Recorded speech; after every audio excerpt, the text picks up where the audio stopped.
ஒரு ட்ரெயினில் ஒரு வயசானவர் ஒருவர் ஏறினார். ட்ரெயின் கிளம்புற அவசரத்தில் அவர் அன்ரிசர்வேஷன் டிக்கெட்டு, உங்களுக்கு தெரியும், முன்பதிவு செய்யப்படாத சாதாரணமாக எடுக்க வேண்டிய டிக்கெட்டை எடுத்துகிட்டு ரிசர்வேஷன் கோச்சில் அவர் என்ன பண்ணிட்டார், ஏறிட்டார். ஏறி உள்ளே வந்தவர் சரி அடுத்த ஸ்டேஷனில் இறங்கி நம்ம போயிடலாம் அன்ரிசர்வேஷனுக்கு அப்படி சொல்லி நின்றுட்டு இருக்கும்போது ஒரு சின்ன பெண்ணு எழுந்து, ஐயா நீங்கள் உட்காருங்க, நீங்கள் என்னோட வயசானவங்களா இருக்கிறீங்க அப்படின்னு சொல்லிட்டு உட்கார வச்சாங்க. அவர் இல்லைம்மா அப்படின்னு சொல்லி அவரும் சொல்ல, இல்லை உங்களை விட எனக்கு சின்ன வயசு தான், என்னால் என்ன பண்ண முடியும், நிற்க முடியும் அப்படின்னு சொல்லி எழுந்திரிச்சு நின்னாங்க. அவரும் உட்கார்ந்தார். இடையில டிடிஆர் செக்கிங்க்கு வந்தார். வந்தவர் ஒவ்வொரு டிக்கெட்டாக வாங்கி பார்த்துட்டு வந்தார். அந்த சீட்டுக்குரிய எண்ணு அவர்கிட்ட இல்லை. நீங்கள் இங்கே உட்காந்தீங்க அப்படின்னு கேட்ட உடனே அந்த சீட்டுக்குரிய நபர், அந்த பெண் வந்து, என்கிட்ட அந்த நம்பர் இருக்குது, நான் தான் அவரை உட்கார வச்சேன், நான் நின்றுக்கிறேன், பரவாயில்ல அப்படின்னு சொன்ன உடனே அந்த டிடிஆருக்கு மனசு ஒரு மாதிரி ஆகிட்டு, நீ வாமா நான் உனக்கு சீட்டு தரேன் அப்படின்னு சொல்லி அவரை கூப்பிட்டு போனார். அவங்க கூப்பிட்டு போகும்போது தான் மேலே இருக்கிற அவங்க கைக்கு வைக்கிற ஸ்டிக்கு, அவங்களுக்கு 2 காலுமே நடக்க வராது, கைக்கு வைக்கிற ஸ்டிக்கு எடுக்கும்போது தான் மற்றவங்கெல்லாம் பார்த்தாங்க. இப்போ ஏன் இதை சொல்ல வரேன்னா, நமக்கு தேவைக்கு மிஞ்சி இருக்கும்போது கொடுக்கறது வந்து பெருசு கிடையாது. தேவைக்கு மிஞ்சி என்கிட்ட இருக்குது, அதனால இது எனக்கு உபயோகம் இல்லை. நிறைய பேர் சொல்லுவாங்க, எங்கள் வீட்டில் இந்த பொருள் யூஸ் இல்லாமல் இருக்குது பாஸ்டர். யூஸ் இல்லாத பொருள் ஆண்டவருக்கு கொடுக்கக்கூடாது. என்னது? யூஸ் இல்லாத பொருள் ஆண்டவருக்கு கொடுக்கக்கூடாது. நல்ல உபயோகமாக இருக்கிற பொருளை தான் ஆண்டவருக்கு கொடுக்கணும். Price the Lord. சத்தமாக சொல்லுங்க அல்லேலூயா. அதுக்குன்னு பிரயாசப்பட்டு கஷ்டத்துக்கு நடுவில் நம்ம கொடுக்கறத ஆண்டவர் அங்கீகரிப்பார், ஆசீர்வதிப்பார். Praise the lord. அல்லேலூயா. அந்த அம்மாவுக்கு அது முக்கியமான தேவை அந்த நேரத்தில். அதனால எப்பவுமே வலியோடு கூட சேர்ந்த பலிகளைத்தான் கர்த்தர் அங்கீகரிக்கிறார்.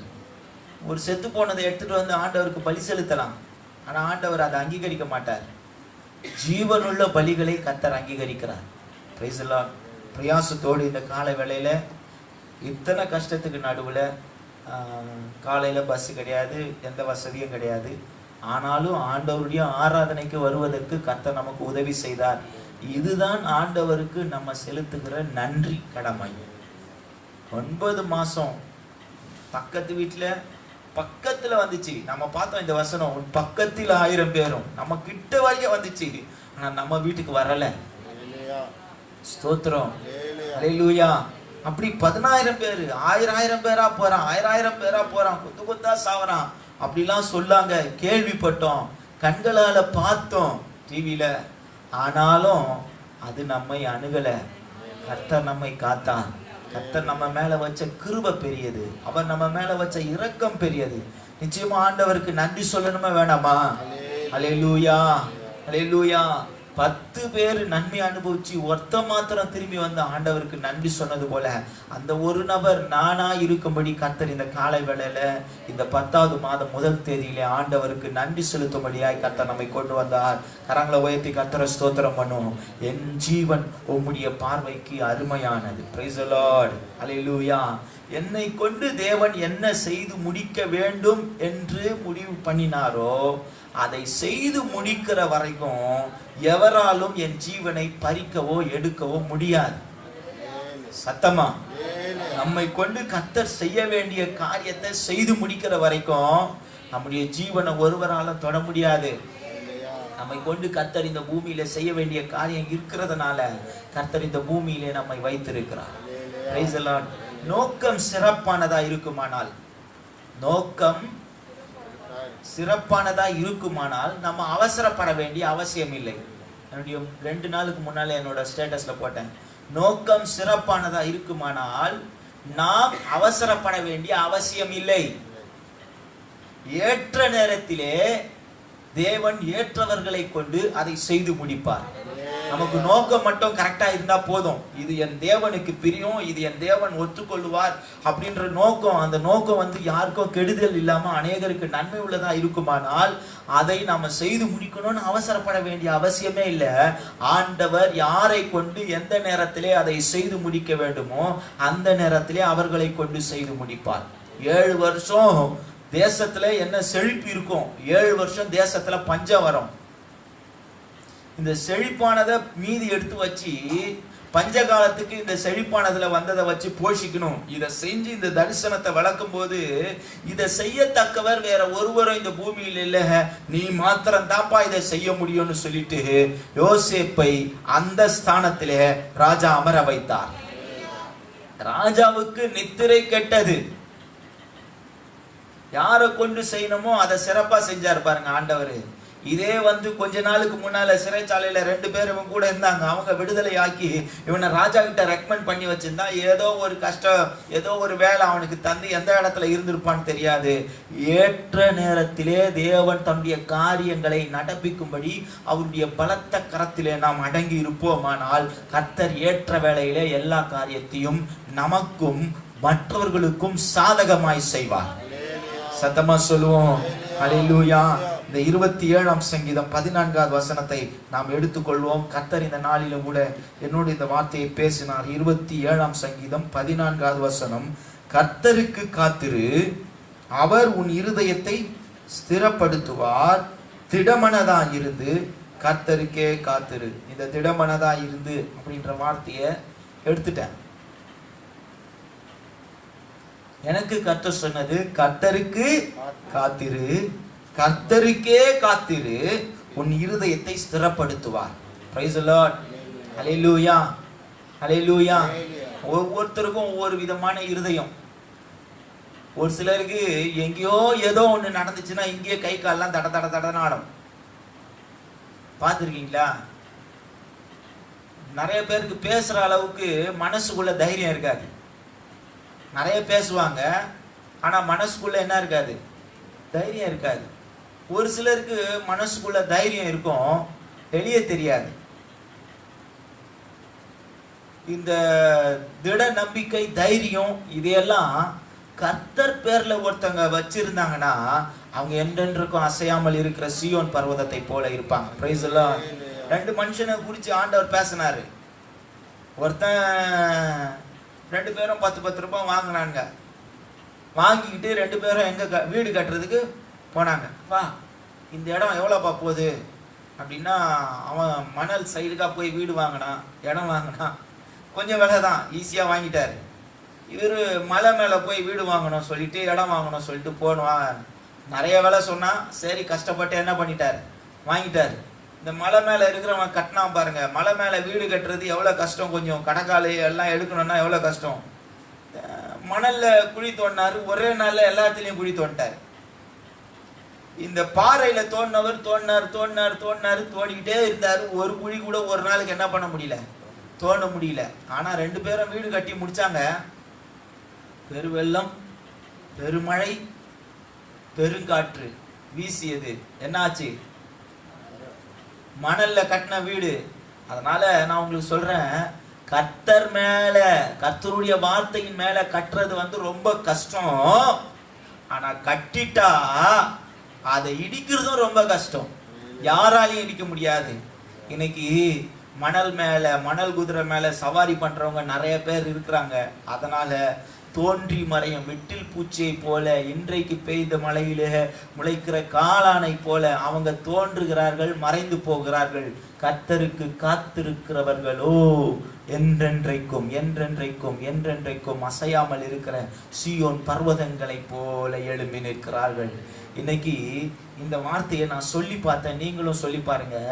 கர்த்தருக்கு காத்திரு, கர்த்தருக்கே காத்திரு. Praise the Lord. Hallelujah. Wait for the Lord. ஆண்டவருக்காக காத்திருக்கிறதுல ஒரு சந்தோஷம் இருக்குது. ஸோ நிறைய நேரத்தில் எல்லா சினிமாலையும் நாடகத்தையும் பார்க்கறது தான். இவர் வந்து 1 மணி நேரம் காத்து நின்று அவங்க 1 மணி நேரம் லேட்டாக வந்தால் ஒரு சண்டை நடக்கும்.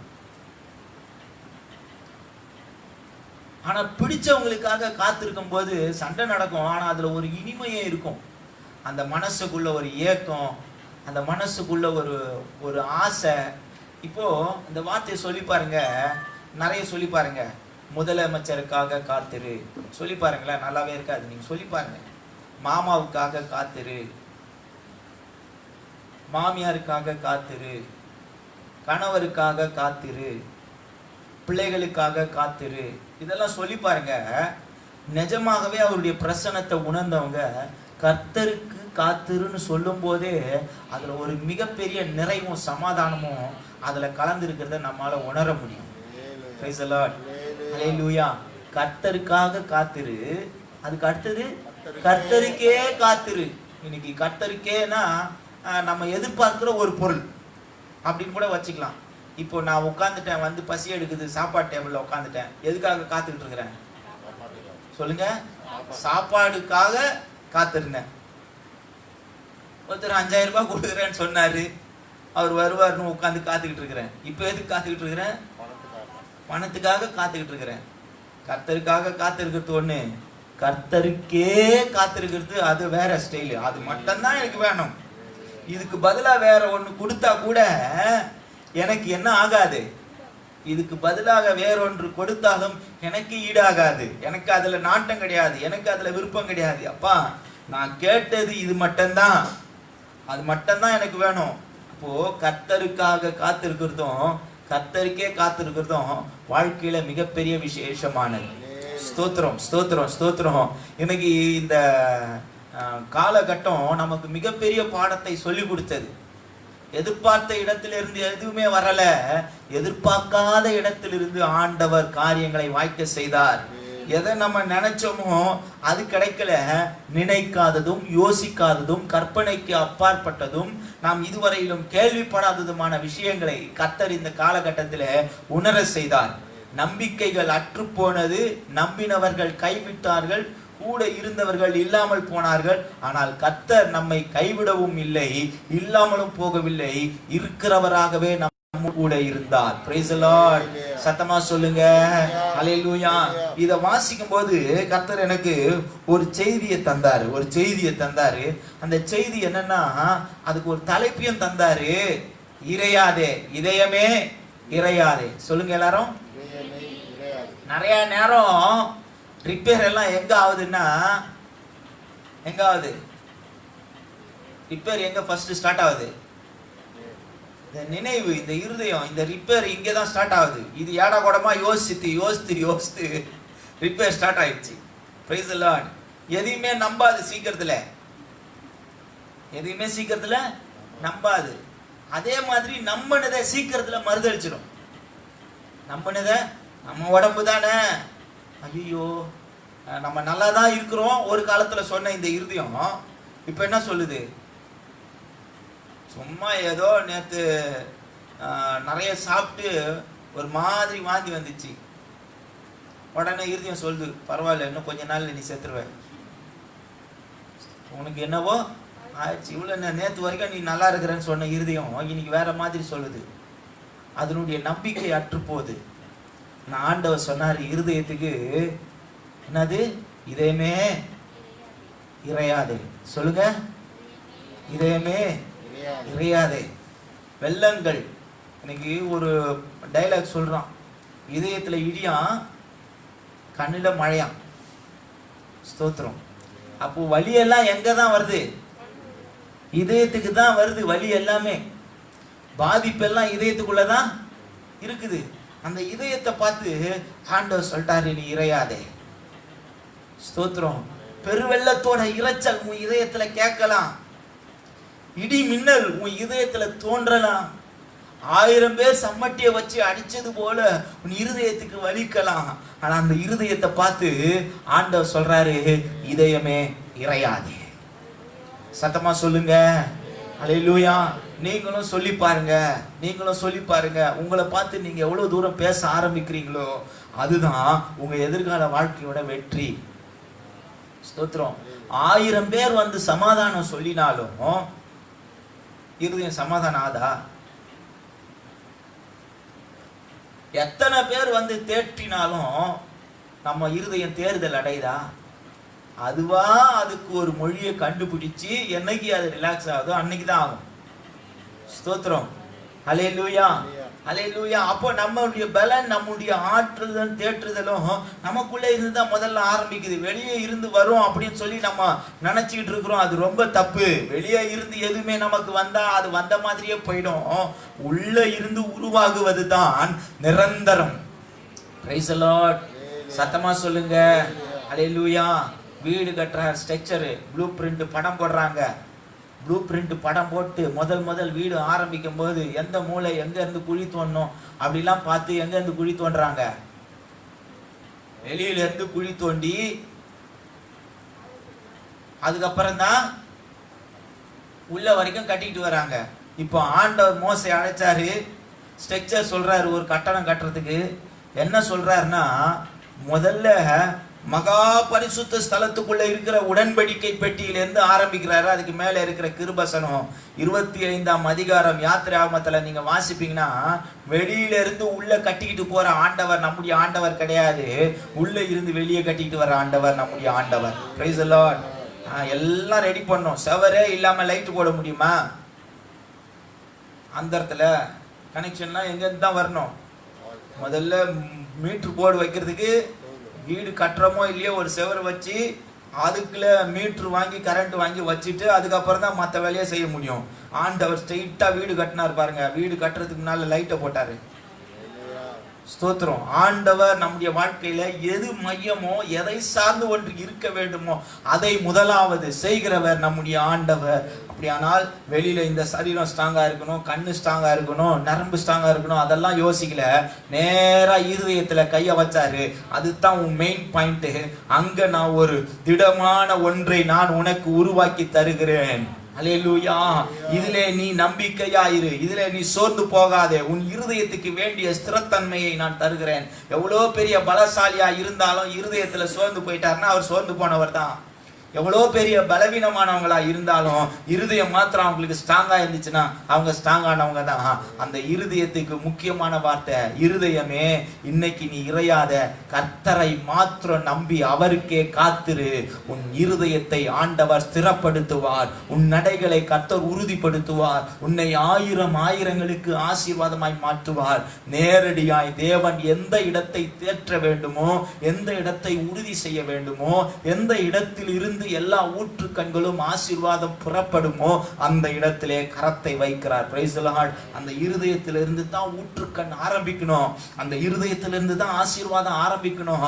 அந்த இருதயத்திலிருந்து தான் தேவ பிரசன்னத்தை உணர முடியணும். அந்த இருதயத்தை கர்த்தர் திடப்படுத்தும்படியா இந்த காலை வேளையில சொல்கிறார். இந்த 10வது மாசத்துல ஆண்டவர் உங்களை பார்த்து பேசுறாரு.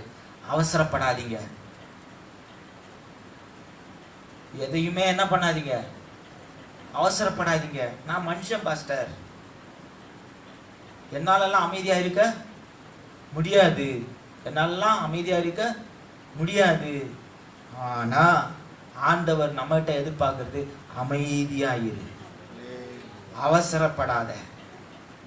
வேலை இன்னும் வரல, கடன்னு வந்தாங்க போனாங்க வந்தாங்க, வேலை பாட்டு வேலை செஞ்சுக்கிட்டே இருக்கிறாங்க. அந்த இடத்துக்கு ஹீரோவே அவங்க தான், ஹீரோயினே அவங்க தான். மரியாளம்மா போறாங்க, அங்க போறாங்க, இங்க போறாங்க, இதை செஞ்சாங்க அதை செஞ்சாங்க. கடைசியில அவ்வளோ சுறுசுறுப்பா எல்லாத்துக்கும் இன்சார்ஜ் அவங்க தான். கடைசியில இன்சார்ஜா இருக்கிறவங்க கிட்ட பந்தி விசாரிக்கிறவங்க வந்து சொல்றான், இன்னும் கொஞ்ச நேரத்துல ரசம் காலியாக போகுது. இவங்க உடனே பார்த்தாங்க, போனாங்க. யார்கிட்ட சொன்னாங்க? இயேசு கிறிஸ்து கிட்ட சொன்னாங்க, ஐயா ஸ்திரீ என் வேலை இன்னும் வரல, வேலையா பாரு. ஸ்தோத்திரம், ஸ்தோத்திரம். ரொம்ப நேரம் ஒன்றும் ஆகல. அதுக்குன்னு இன்னைக்கு கல்யாணம் வீட்டுல திராட்சை ரசம் குறைஞ்சிச்சுன்னா 4 நாளைக்கு அவர் திராட்சை ரசத்துல அற்புதம் செய்வாரு. அன்னைக்கே தான் செஞ்சாரு, கொஞ்ச நேரத்துல செஞ்சாரு. நிறைய நேரம் நம்ம அவசரப்படுறோம். ஆண்டவர் செய்யறதுக்கு ஒரு வினாடிக்கு முன்பதாக நாம் அவசரப்பட்டு விடுகிறோம். எத்தனையோ விஷயங்கள் அவர் தருணம் வர்றதுக்கு கொஞ்ச நேரத்துக்கு முன்னால் அவசரப்பட்டுறோம். ஆண்டவர் சொன்னார், என் வேலை இன்னும் வரவில்லைன்னா கிட்ட வந்துருச்சு, இன்னும் கொஞ்சம் பொறுமையா இருந்துக்க, நான் செய்ய வேண்டியது சிறப்பானதா இருக்கும். ஒருவேளை கடையில போய் வாங்கிட்டு வந்து திராட்சை ரசத்தை வச்சிருந்தாங்கன்னா இந்த பேரே வந்திருக்காது. முந்தின ரசத்தை பார்க்கிலும் பிந்தின ரசம் ருசியுள்ளதா இருந்தது என்கிற பேர் வந்தே இருக்காது. ஆண்டவர் அற்புதம் செய்தால் மாத்திரமே முந்தினதை பார்க்கிலும் பிந்தினது விசேஷமானதா இருக்கும். நான் அவசரப்பட்டு என் வாழ்க்கையிலே வேகமாய் செய்தது குறை உள்ளது. நான் அமைதியா இருந்தபோது, நான் காத்திருந்த போது என் கர்த்தர் எனக்காய் செய்தது விசேஷமானது. கர்த்தருக்காய் பொறுமையுடன் காத்திருங்கள். Praise the Lord. Hallelujah. Hallelujah. ஆண்டவர் சொல்றாரு, இந்த 10வது மாதம் நீங்க வெயிட் பண்ணா உங்க வாழ்க்கையை கூட அமர்ந்த தண்ணீரை போல நான் மாற்றுவேன். முதல் முதல் முதல் முதல் வார்த்தை என்னன்னா, அமர்ந்த தண்ணீர் அண்டையிலே நான் உன்னை கொண்டு போய் விட போகிறேன். அமைதியாயிரு, அவசரப்படாத. இருதயத்தை பார்த்து நம்ம பேச வேண்டியது. அன்னைக்கு தாவீது இருதயத்தை பார்த்து பேசினான், ஆத்மாவே ஏன் கலங்குகிறாய், ஏன் தேங்குகிறாய், அமைதியாயிரு, நீ நம்பினதும் நீ விரும்பினதும் அவரால உனக்கு வரும், கம்முனிரு. அவனுக்கு சரீர பிரகாரமா அவசரப்படுறான். ஆனா அவனை பார்த்து அவனே பேசிக்கிறான். இன்னைக்கு நீங்களும் உங்களை பார்த்து பேசணும், அவசரப்படாத, அமைதியாயிரு, கர்த்தர் நடத்துவாரு. நான் ஏற்கனவே சொன்ன நோக்கம் சிறப்பானதா இருந்தால் அவசரப்பட வேண்டிய அவசியம் இல்லை. நிறைய பேர் சொன்னாங்க, சொல்லிட்டே இருந்தா நடந்துருமா, நம்ம எந்திரிச்சு எதனா செஞ்சாதானே அப்படின்னு ஒரு காலத்துல போதிச்சாங்க. ஆண்டவர் சொன்னார், நீ அமைதியாயிரு, ஆண்டவர் நான் உனக்கு செய்ய போறதை காமிக்கிறேன். மோசே கிட்ட சொன்னார், மோசே ஜனங்க கிட்ட சொன்னாங்க. இதுவரையில நினைச்சு பார்த்திருப்பாங்களா, ஒரு கடல்ல ஈய குண்டு மாதிரி ஒரு முழு எகிப்தியனும் அழிய போறான் அப்படின்றத அவங்க கற்பனை கூட பண்ணி பார்த்திருக்க மாட்டாங்க. ஆண்டவர் செய்தது தெரிஞ்சுதா, ஆண்டவர் நீங்க சும்மா இருங்க சொன்னாரு. Price the Lord. இந்த காலையில இந்த 10வது மாதத்துல எனக்கு ஒரு பெரிய அற்புதம் காத்திருக்கிறது என்று சொல்லுகிறவர்கள் அல்லேலூயா சொல்லலாமா? எனக்காக ஒரு பெரிய அற்புதம் காத்திருக்கிறது. அது மனிதர்களால் அல்ல, என்னுடைய நண்பர்களால் அல்ல, நான் விரும்பினவர்களாலும் அல்ல, என் தேவனே எனக்காக யாவையும் செய்து முடிக்க போகிறார். இந்த 10வது மாதம் தேவனுடைய செயலை நான் பார்க்கிற மாதம். இந்த 10வது மாதம் என் வாழ்க்கையில தேவன் இடைப்படுகிற மாதம். இந்த 10வது மாதம் விரல் அசைத்து விந்தை புரிந்த என் விந்தை நாயகர், விந்தை கிறிஸ்து இந்த 10வது மாதத்திலே என் வாழ்க்கையில விந்தை புரிய போகிறார். கரங்களை உயர்த்தி கர்த்தரை ஸ்தோத்திரம் பண்ணுவோமா? ஆண்டவருக்கு நடந்ததுக்கு பின்பதாக ஸ்தோத்திரம் செய்வதை விட நடக்கும் முன்பதாகவே என் தேவன் எனக்காக ஒரு மிகப்பெரிய காரியத்தை செய்ய போகிறார். ஆச்சரியமானதை செய்ய போகிறார், அற்புதமானதை செய்ய போகிறார், விசேஷமானதை செய்ய போகிறார், கற்பனைக்கு அப்பாற்பட்டதை செய்ய போகிறார், நினைக்கிறதற்கும் வேண்டிக் கொண்டதற்கும் அப்பாற்பட்டதை செய்ய போகிறார். இதுவரையிலும் நான் புஸ்தகத்தில் கூட இப்படி ஒன்றை நான் வாசித்ததில்லை. நான் வாசித்திராததும் கேள்விப்படாததுமான கண்டிராததுமான ஒன்றை கர்த்தர் எனக்காக இந்த மாதம் செய்ய போகிறார். ஆகையினால் இருதயமே கர்த்தரை ஸ்தோத்திரி. ஸ்தோத்திரம். அமர்ந்த தண்ணீர் அண்டையில நடத்த போகிறார். இதுவரைக்கும் வாழ்க்கையில வெள்ளங்கள் புரண்டு ஓடினதைத்தான் நாம பார்த்தோம். மடைகள் திரண்டு விட்டது போல குமுறல்கள், இருதயத்திலே எத்தனையோ சலசலப்புகள், எத்தனையோ பதட்டங்கள். இன்னைக்கு கர்த்தர் சொன்னாரு, நீ பதறாத, அந்த சலசலப்புகளா நீ அஞ்சாத, உன்னை அமர்ந்த தண்ணீர் அண்டையிலே நான் நடத்த போகிறேன். அமர்ந்த தண்ணீர் அண்டையிலே நடத்த போகிறேன். உள்ளுள்ள ஒரு மேய்ச்சல் உனக்காய் காத்திருக்கிறது. அமர்ந்த தண்ணீர் அண்டையிலே உன்னை இளைப்பாற செய்கிற நான் இந்த 10வது மாதத்திலே இதுவரையிலும் நீ நினைத்திராத ஒரு மிகப்பெரிய இளைப்பாறுதலை கட்டளையிட போகிறேன். ஆண்டவர் நமக்கு ஒரு அமர்ந்த தண்ணீரின் அனுபவத்தை தரப்போகிறார். ஸ்தோத்திரம். அமர்ந்த தண்ணீர்னு சொன்னாலே அது தெளிந்த நீரோடை, அது தெளிந்த நீரோடை. அப்படி இருக்கிற ஒரு இடத்துல தான் மான்கள் கூட தன்னுடைய தாகத்தை தீர்த்து கொள்ளும். ஏன்னா சலசலப்புக்கு நடுவுல விலங்குகள் தாக்க வர சத்தம் அது காதுக்கு கேட்காது. அமைந்த தண்ணீர் அண்டையில இருக்கும்போது எல்லா சத்தமும் கேட்கும். இன்னைக்கு நம்மை ஒரு அமைதியான ஒரு இடத்துக்கு கர்த்தர் அழைத்து கொண்டு போக போகிறார். Praise the lord. ஹல்லேலூயா, ஹல்லேலூயா. சத்தமா சொல்லுங்க, ஹல்லேலூயா, ஹல்லேலூயா. மெல்லிய சத்தங்கள், இரண்டாவது மெல்லிய சத்தங்கள் நம்முடைய செவிகளிலே கேட்க போகிறது. ஸ்தோத்திரம். எத்தனை பேருக்கு சத்தம் சந்தோஷமா இருக்குது? இந்த 10வது மாதம் எனக்கு மெல்லிய சத்தம் கேட்க போகுதுங்க. இடி மின்னல் இந்த சத்தம் என் வாழ்க்கையில இனி கேட்க போறது கிடையாது. இடியோட சத்தம் என் வாழ்க்கையில, சத்தமா சொல்லுங்க, இடி சத்தம் கேட்காது. நிலநடுக்கம் என் வாழ்க்கையில வராது. ஸ்தோத்திரம். பூமி அதிர்ச்சியோட சத்தம் என் வாழ்க்கையில இனிமே என்ன பண்ணாது, கேட்காது. பெருங்காற்றோட சத்தம், புயல் என் வாழ்க்கையில வீசாது. புயல் இல்லை, இடி இல்லை, மின்னல் இல்லை, நிலநடுக்கம் இல்லை. அமர்ந்த மெல்லிய சத்தம் என் வாழ்க்கையில கேட்க போகிறது. ஹல்லேலூயா. என் ஆண்டவர் என் வாழ்க்கையில அமைதியாக இடைப்பட போகிறார். என் 2 செவிகளிலும் கர்த்தர் பேசுகிற சத்தம் தெளிவாய் கேட்க போகிறது. போராட்டங்களின் நடுவிலே எத்தனையோ விசை கர்த்தர் பேசினார். அவருடைய சத்தத்தை கேட்கக்கூடிய அளவுக்கு என் செவிகளிலே அமைதி இல்லாமல் இருந்தது. எந்திரிக்கும் பொழுதே, நான் எழுந்திருக்கும் முன்னமே என் பிரச்சனைகள் விழித்துக் கொண்டது. நான் விழிக்கவில்லை, ஆனால் நான் விழிக்கும் முன்பதாக என் பிரச்சனைகள் விழித்துக் கொண்டது. இப்படிதான் அநேக நாள் எழுந்திருத்தேன். பிரச்சனையை நினைச்சுக்கிட்டே நான் எழுந்தேன். நான் கண்ணை விழிக்கும் போது என் பிரச்சனையை தான் பார்த்தேன். ஆனா ஆண்டவர் இந்த 10வது மாதத்துல சொல்றாரு, உனக்காக அமர்ந்த மெல்லிய சத்தத்தை நான் ஆயத்தம் பண்ணி இருக்கிறேன். நீ விழிக்கும் போது என்னுடைய சம்பாஷணையோடு நீ எழுந்திருப்பாய். நான் பேசுகிற சத்தத்தை கேட்டவளாய் நீ எழுந்திருப்பாய். நீ விழிக்கும் முன்பதாக என் வார்த்தை உன் படுக்கை அறையிலே காத்திருக்கும். உன் கண்கள் திறக்கும் முன்பதாக என் தரிசனங்கள் உனக்கு முன்பாக காத்திருக்கும். உன் சிந்தனையிலே நீ உணர்வடைவதற்கு முன்பதாக நான் உனக்காய் காத்திருப்பேன். என் சாயலால் நீ திருப்தியாவாய். இந்த 10வது மாதத்துல கர்த்தர் நம்மோடு கூட அதிகமாக இடைப்பட போகிறார். தரிசனங்கள் மூலமாகவும் வெளிப்பாடுகள் மூலமாகவும் அவருடைய வார்த்தையின் மூலமாகவும் கர்த்தர் நம்மோடு கூட இடைப்பட போகிறார். அமர்ந்த மெல்லிய சத்தம் இதுவரையிலும் கேட்டிராத, கண்டிராத, இடைப்பட்டிராத அவன் இதில் தான் கர்த்தர் இருப்பார் என்று சொல்லி எதிர்பார்த்து கொண்டிருந்தான். பூமி அதிர்ந்தது, கர்த்தர் பேசவில்லை. ஹல்லேலூயா. பெரு இரைச்சல் கேட்டது, கர்த்தர் பேசவில்லை. நிலநடுக்கம், இவைகள் எல்லாம் கர்த்தர் பேசவில்லை.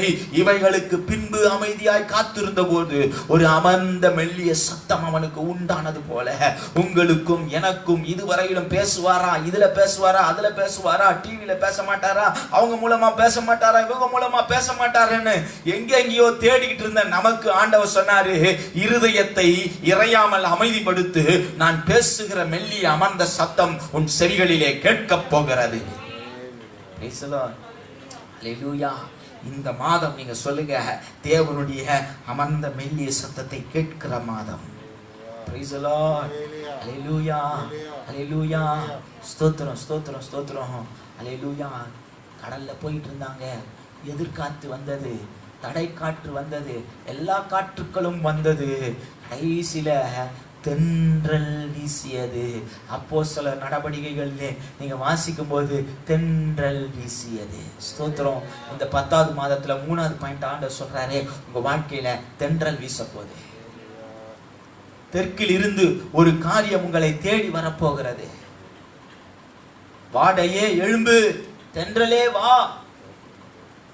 ஜெபிக்கிறாங்க உன்னத பாட்டுல, வாடையே எழும்பு, தென்றலே வா. ஆனா அவங்க எதிர்பார்த்தாங்க, வரல. ஆனா நம்ம வாழ்க்கையில ஆண்டவர் தென்றலை வீச செய்வார். Price the lord. ஹல்லேலூயா, ஹல்லேலூயா, ஸ்தோத்திரம். அதே அப்போஸ்தலர்ல 4வது காரியம், ஒரு பெரிய அமைதி உண்டானது. ஸ்தோத்திரம். உங்க வாழ்க்கையில இதுவரைக்கும் அமைதியே இல்லை, இதுவரைக்கும் அமைதியே இல்லை. இந்த அமைதியை தேடி எங்கெங்கயோ போனீங்க. ஸ்தோத்திரம்.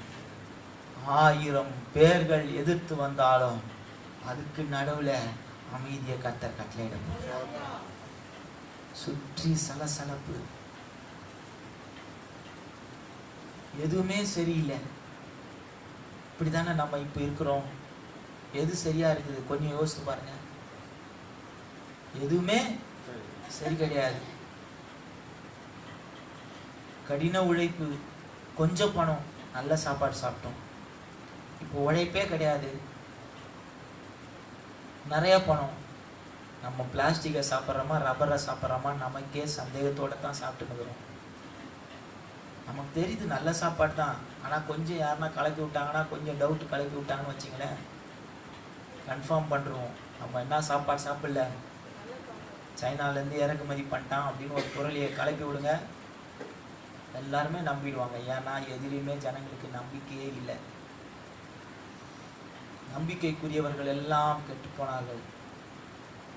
மருத்துவமனைக்கு போனால் அவன் ஒன்று சொல்கிறான், நம்ம சரீரம் ஒன்று சொல்லுது. எதுவுமே நம்ப முடியல. ஸ்கேனு சொல்கிறான், அதை சொல்கிறான். எந்த ஸ்கேனுமே இல்லாத காலத்தில், எந்த வியாதியுமே இல்லாத காலத்தில் 120 வயசு வாழ்ந்தாங்க, 90 வயசு வாழ்ந்தாங்க, 40 வயசுக்கே கேரண்டி இல்லாத நிலைமை பாய்ப்போச்சு. பிரைஸ் தி லார்ட், ஹல்லேலூயா. சத்தமாக சொல்லுங்க. தேவன் நமக்கு ஒரு மிகப்பெரிய அமைதியை இந்த மாதத்தில் கட்டளையிடுவார். நம்ம கண்களை மூடி ஜெபிக்கலாம். கர்த்தருக்கு காத்திரு, கர்த்தருக்கே காத்திரு. வேற யாருக்காகவும் காத்திருக்க வேண்டிய அவசியம் நமக்கு இல்லை. இருதயத்தை பார்த்து சொல்லுங்க, அவர் உன் இருதயத்தை ஸ்திரப்படுத்துவார். இதுதான் வாக்கு தத்துவம்.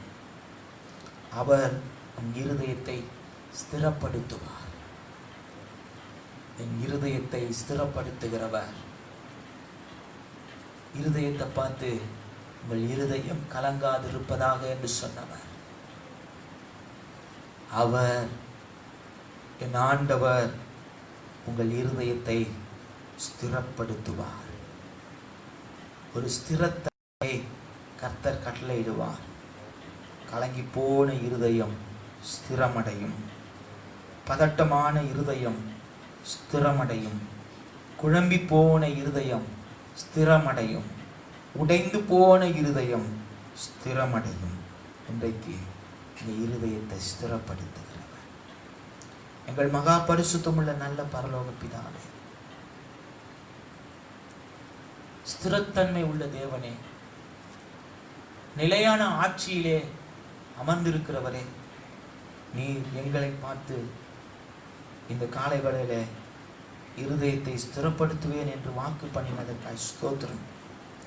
அந்த ஒவ்வொரு பிள்ளைகளையும் தனித்தனியாய் பேர்பாராய் அர்ப்பணிக்கிறேன். கர்த்தருடைய கரம் கூட இருந்து அவர்களை ஆசீர்வதிக்கட்டும். சகல துதியும் கனமும் மகிமையும் நீர் எடுத்துக்கொள்ளும். இயேசுவின் நாமத்தில் ஜெபிக்கிறோம் நல்ல பிதாவே. என் ஆத்துமாவே கர்த்தரை ஸ்தோத்திரி, முழுமே அவருடைய பரிசுத்த நாமத்தை ஸ்தோத்திரி.